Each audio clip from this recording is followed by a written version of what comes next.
cost of living and afi corruption ewo Ghana ha indeed mampeni a woti so yi ne wo ka kire ne ade nyina no wo mo fight corruption na mpa ana se yato ya adwem se ba bia ekọ ne de akwa se galamse yentimi ntu ase nti ama yensa so te samu akua wawi ankate uhu na no apagya me nsa akọ wiem ose me nkuta boto eno na akoduru ana se etesen obireni mianko ya ne Mr. Nkum. Yes, sir. Me da say awie yi. E be fa kwanya we sini achia the 2 arefo Oman FM Ash FM na Naf Radio. Atifo ehwe na tie awie nyina achia obibia. Machia atebuman hene Dr. Himpon your boss yama na machia anyinofi obrempon nana ampon satin kakabo kwa man hene nana Debra Boatin na nana Kwame Agenti nana Kwame Kwapons. Mr. Nkum, I think the cost of living aspect I can on my Ghana. And Brandon say be drew about to us, especially presidential elections. There that a manufacturing to pa ye dear politics, ye dear campaign pa I say. And Kakampe say Ghana ni now ni mu hear my new broswama. Sabio I said, "Ye Savior cry or Savior and she a name. You hear Ubisa Omaji on Qua, Ajampa. Say, Ubia prepare also a Jim Kobia Obaji or my Ghana as you will. Akoso. Now the Mibia Sabina Aquania platform, they make can say Ghana for night to about my women. Emraba. I was here tea of Mase or Ghana has said. The ordinary politician be all pay akunya all pay degree biano.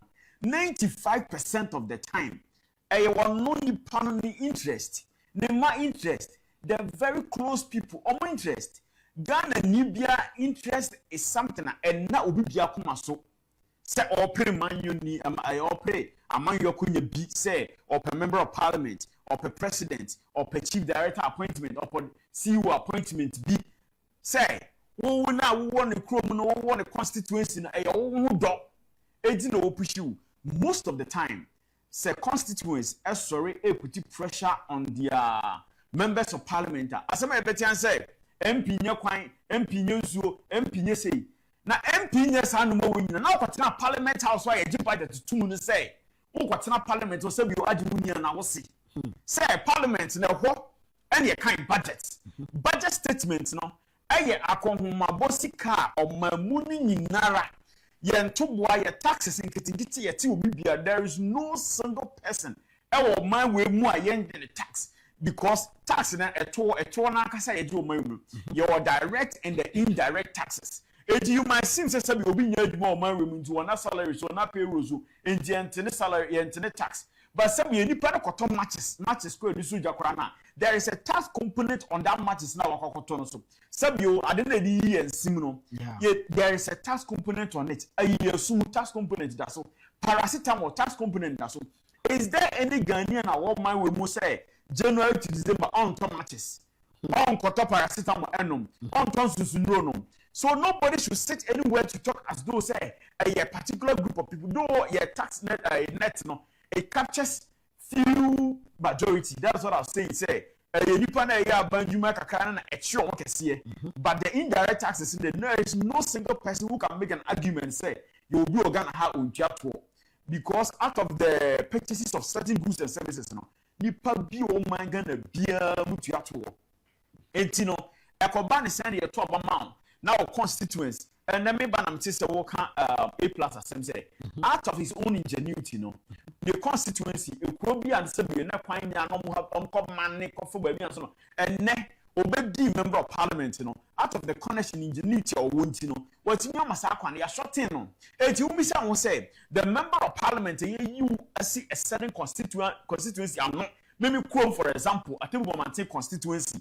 Say we a member of parliament, Sanja Nanja. You are almost in your third term of parliament. You have not been able to approach investors for any developmental or investable opportunity in your constituency. There is no single constituency or Ghana member of parliament between say wonim adwuma a obetimi amaya create wo constituency wo amani pa wo hon anya so mfaso and na ote won mfaso be wo yeti bon koso sebi ye kede aponchi kura si wonam kura ko parliament na kan faso wo so say the statute ko gina ho faso wo so because honorable king Japan amayahu out of NPP primaries campaign we say every single constituency wo Ghana ha bia no ye wade baako mienu ana mensa bi wo ho a ye betimi litika shem apromotu share Mr. Nkum sebi ye mu bi ati ha no but the little opportunity, exposure, and connections, sometimes you meet a lot of people who are ready to come and make investment in this nation. I am telling you, you meet these expatriates, you meet investors coming on board anytime. Say, oh, me per say 10,000 acres for hope, me per some sugar cane, me per some cassava. Now, we say, me and me call parliament that. Me certain access, me certain influence. I am able to connect to this group of people.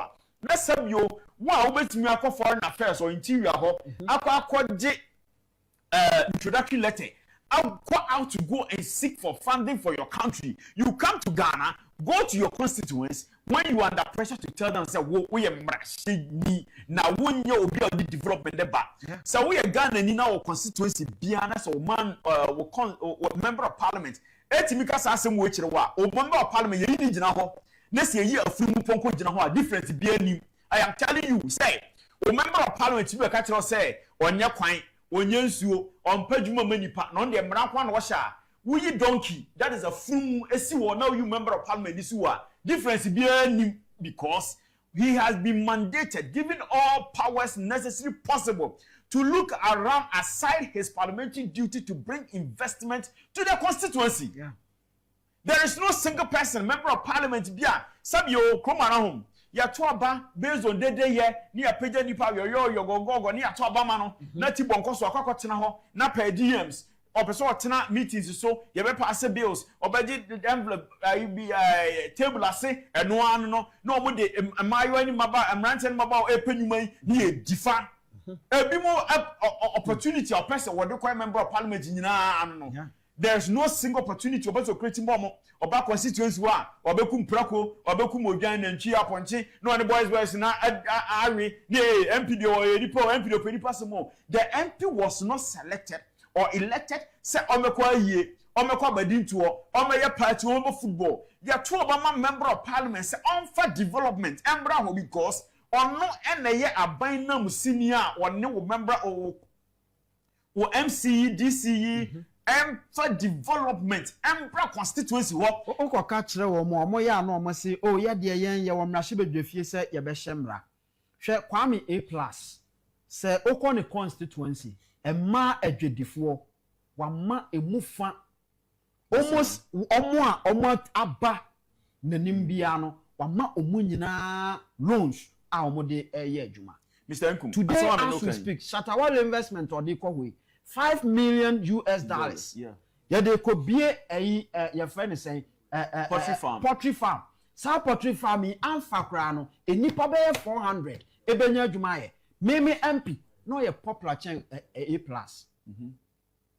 On fire in call. Untimi me adwuma bia. So that MP Sanko we and Kofobia. You see, business people no. Ombia no mo penipo mbeti maji omadi. Yes. Na onimsa wo parliament. So what parliament you can push his agenda obetimi ehia anytime bi opeso hu no untimi nya ne bone ene ade inti gidium wo sankofo no mu no eye high say a two mama say we a member of parliament we a president we a minister we a MP bia ewiase ba bia no your credibility stands tall at anywhere. Yeah, say we a public person etimi no ko business me pushy project be mount say even for purposes of registration licenses near your influence alone can get these things done. And I make actually the 276 constituencies in Ghana nipe omu nyina say mo de mo mienfa bibia to nche mo misa mo say adwenimpo ben da ye ben na onam kinyapon ko so ya oba obia constituency oba obia region otimi hu investment opportunity wo wo de ye mfa na say primary NPP for ko ya omokoye abroto abafun primary simu sabi dini pabroyi yemisi ehun say how many of these members of parliament MC na NDC for and even NPP say constituency Honorable Kinjapo ba me constituency no. Was see a betimi the Kubai say, betimi Banche say. Now me constituency me what the available resources are betimi Edia Banchiko, near my walls nyina. Edi na si me wo kwan say anya hwempo me approach Honorable Kinjapo say. Now wo kasa me constituency wo ha. Wo betimi the project intimi approach you. Honorable Kinjapo. Na ni pa na me ka say. Wakoshia say Honorable Kinjapo ka say what the fact to be about the constituency. Now, honorable ending, no committee, now honorable Kenyapo so on the point. Let a single person comes up. That shows the kind of or the caliber of people you talk about more mind we move. What the man sat here said, say, on transfer obey a Mashebe answer. And there are some people who are pushing a crana. He will connect you to an investor. Share make up my music. I will bet Odubeko constant. My mini secret, me man. You mammy. Share out of some of the connection you want. You can walk into some of these embassies, say you want to see embassy be Ghana habiano. The few ones I've been to, to talk about investment. Yeah. Embassy Biano has a core directory, the directories of companies are a mukro to say Spain or more Spanish companies be or more. They are certain produce, produce Ghana needs to the embassy themselves can become a kind of intermediary or connect you. I've done that at the Brazilian embassy. You better connect you to companies that produce sugar. So open sugar quantities. They will connect you to them because they have their contact directory. Well, so when you pay for Brazil, but when we see embassies, we see now you negotiate your business from there. How many of our members of parliament have been to this embassy to see, say, may call the Norwegian embassy, the American embassy, the UK embassy? Echo, we say companies bend the way you can produce ethanol. It's me, my access me constituency. Many are him for all become say, yeah, my assassin for 15 years, 20 years. Mama produce ethanol, or said, yeah, by creating you, Mama Mabuni Mrantia. Must say this opportunity, I am telling you, or be a wabonti and say, we want this kind of experience. They know it. They actually know it. Yeah, what? Places like China, for near the always here, they are coming in with this investment. A lot of these investments now. When you go there, there's a opportunity. Be on upon Echo Baby to say, Achima, Kwama area, one of those constituencies. Or more de clear nail honor, ceramics, I tiles in there. Already there's a company around the free zones area. All your tiles, who produce you Ghana. Again, the sister MP now war empire so baby abene those places are yet to clear the you want to say more approach some of these people for you mamra. Sometimes what you chrome war that's a winning investment you might think that there is no investment opportunity in your constituency but nipa bi Ghana how obokwana to was say constituency bia maybe constituency e ho na Honorable Kinjapo e di ethanol company factory e wo amantin sesi am no ka say e ba ne say na member of parliament or te ho no what now for several years. One to me who say, you bet me a dear banchi, a what tibomante, a produce ethanol. And I mean, you can say, there are almost 990 people, direct farmers are honorable Kinjapo through that factory, Yamo Majumaye. The indirect employment are created, say, Obini Moto, ever creating a call for Mokodomo Koba, a Bicoton, so more pharmacists, or Obibako, a draw, Obibako, Jumama, and Impuma. All these things are creating employment and creating revenue in the constituency. Etidipe atwa bamom krom hanom Ghana for yema ya adwene na ho ne conscious mu say ye nto aba because of fans because the problem we are going to have in this nation is say ye your man a enam na nado danko akufo ado ne president akufo adwem point no we are producing a lot of educated youth aye mo madwuma ye bible so aka say ensa eni adwuma ye no obonsam na adwuma ye how much more ensa ye training dinako university ye dinako any school sabio that is what will increase a lot of crime in this nation. This is the same thing that Egu NPP party a woman and now no can say NPP in Ashanti region. Moko about a chairman to me. Say on my regional chairman. Okafa that will quote from say the Baba regional office. Ye be two NPP every party office so Ayakete. Many can say the new patriotic party in a stronghold our Ashanti region. Any on one casa bona fide party office. We don't have it. See the pain.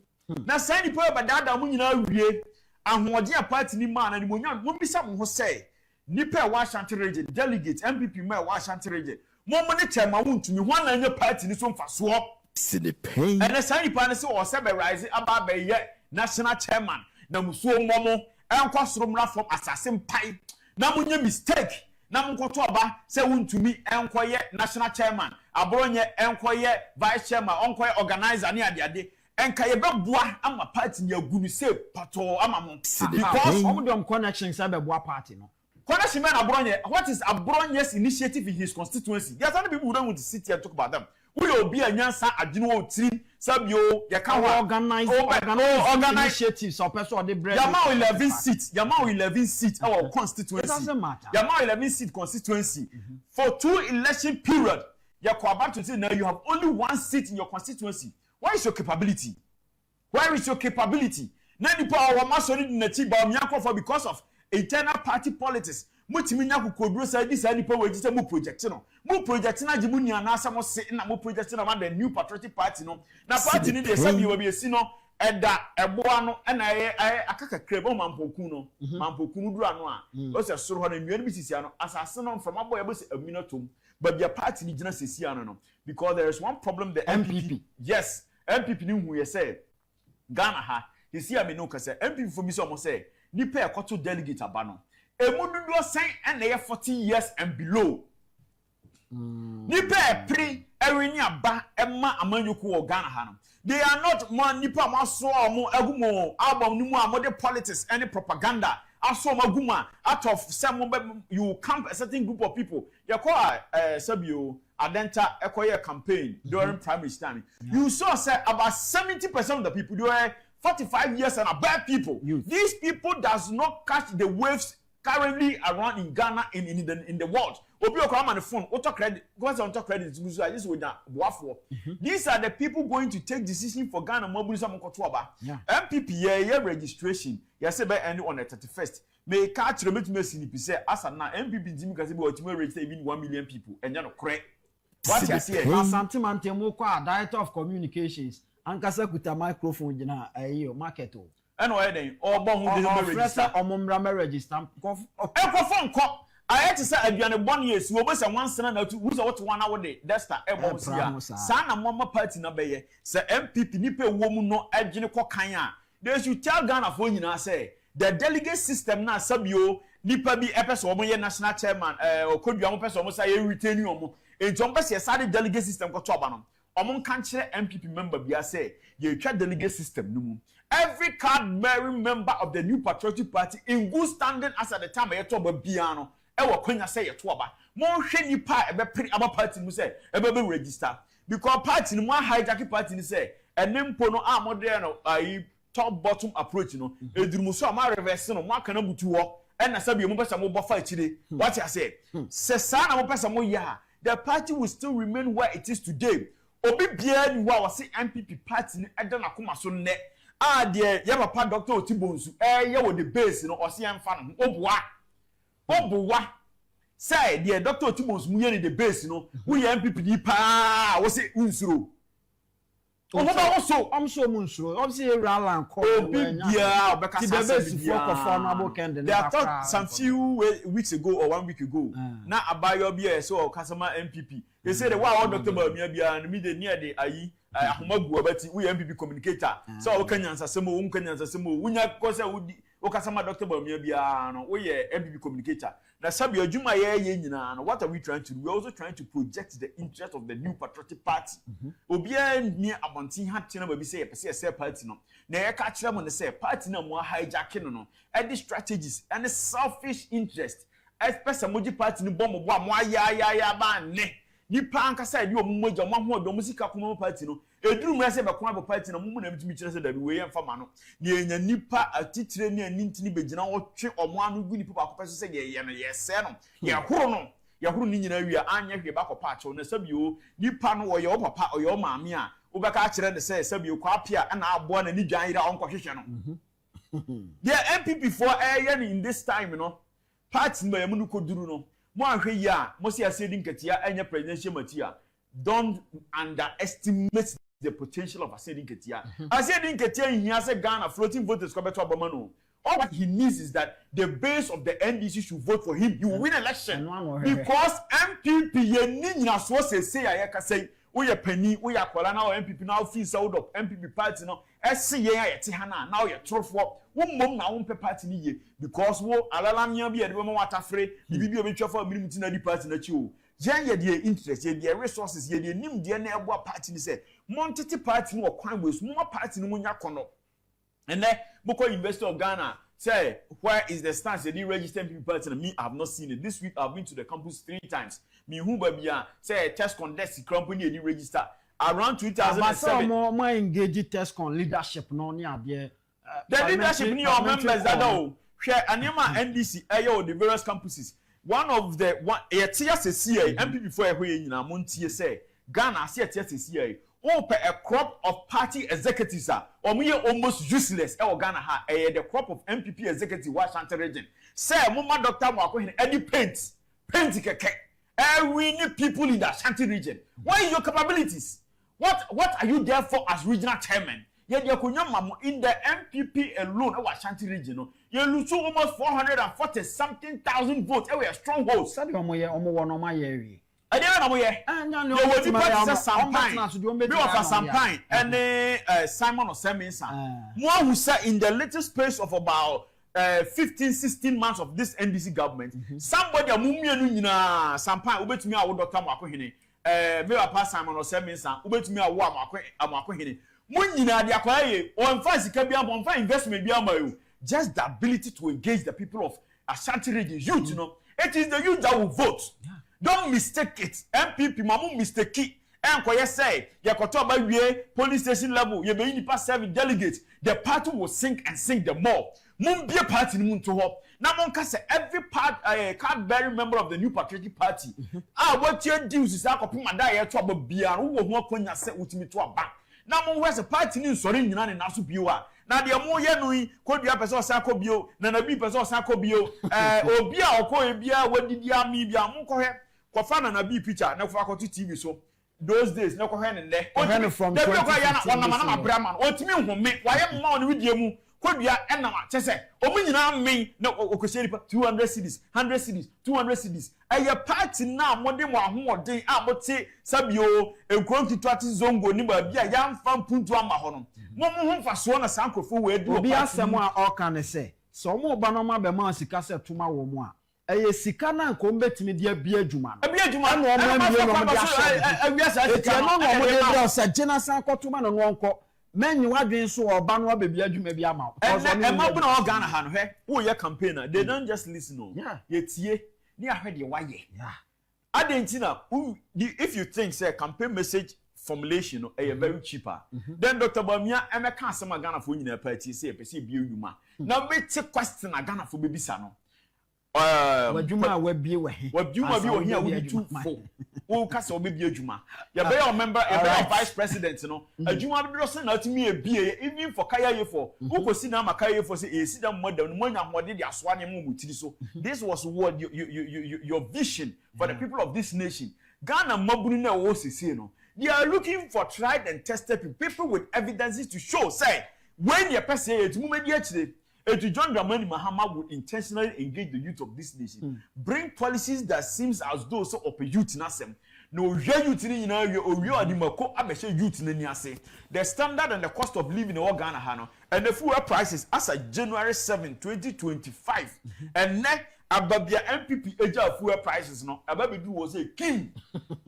What you see? Mato water bills mu, light bills mu, Obi o had to Westland beer and almost about